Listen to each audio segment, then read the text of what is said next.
Tahukah kamu rasanya ketika hari ini kamu menjadi orang paling bahagia di muka bumi, tetapi keesokan harinya seluruh alam semesta tampaknya melawanmu. Meskipun, kalian tidak akan tahu bagaimana rasanya. Di hari aku melamar Alice, dia menolakku dan pergi begitu saja. Dan aku terdiam di tempat itu selama 1 jam. Dan kemudian untuk 1 jam berikutnya lagi. Aku hanya berdiri di sana dan tidak bergerak sampai tengah malam. Kemudian aku memanggil taksi dan pulang ke rumah, di mana aku tertidur dan hanya tidur saja selama 2 hari. Aku tahu hubunganku dengan Alice sudah berakhir, tetapi aku harus berbicara dengannya. Hari dengan Alice bagian pertama. Aku mengangkat telepon, tetapi takut untuk menelponnya.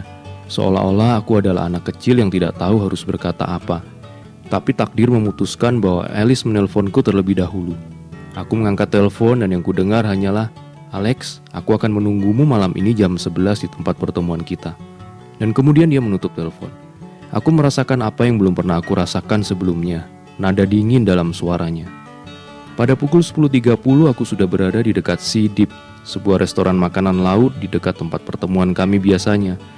Rasanya alam seperti memutuskan untuk membuat adegan dramatis selama percakapan kami hari ini.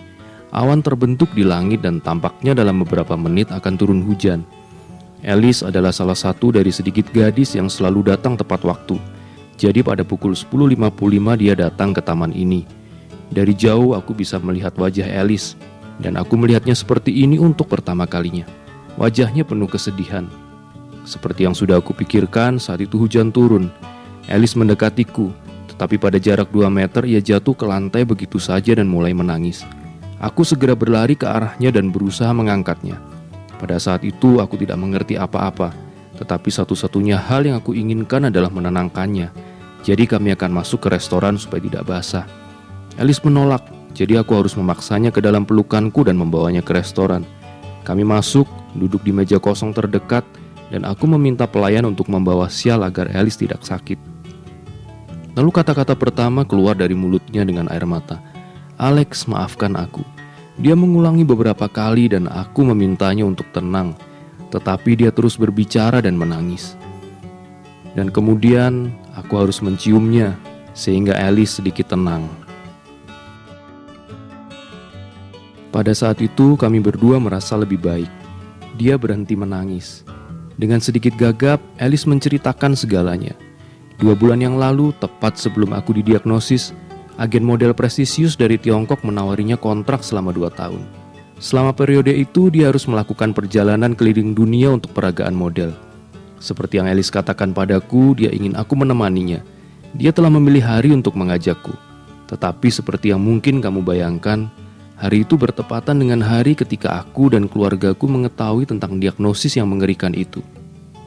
Dia harus memberikan jawaban 2 hari yang lalu dan dia berkata, "Ya." Tetapi di hari saat aku melamarnya, dia menjawab, "Tidak." Aku pikir aku menderita hari itu.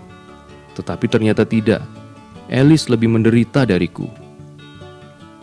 Lagi pula, aku lebih terkejut lagi dengan apa yang terjadi selanjutnya.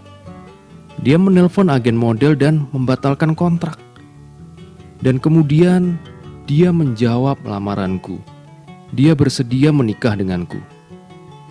Tapi aku diam dan kupikir aku hanya akan menghancurkan hidupnya. Pertama-tama, ketika aku meninggal nanti, aku tidak ingin dia menjadi janda. Kedua, aku tidak ingin dia melepaskan mimpinya.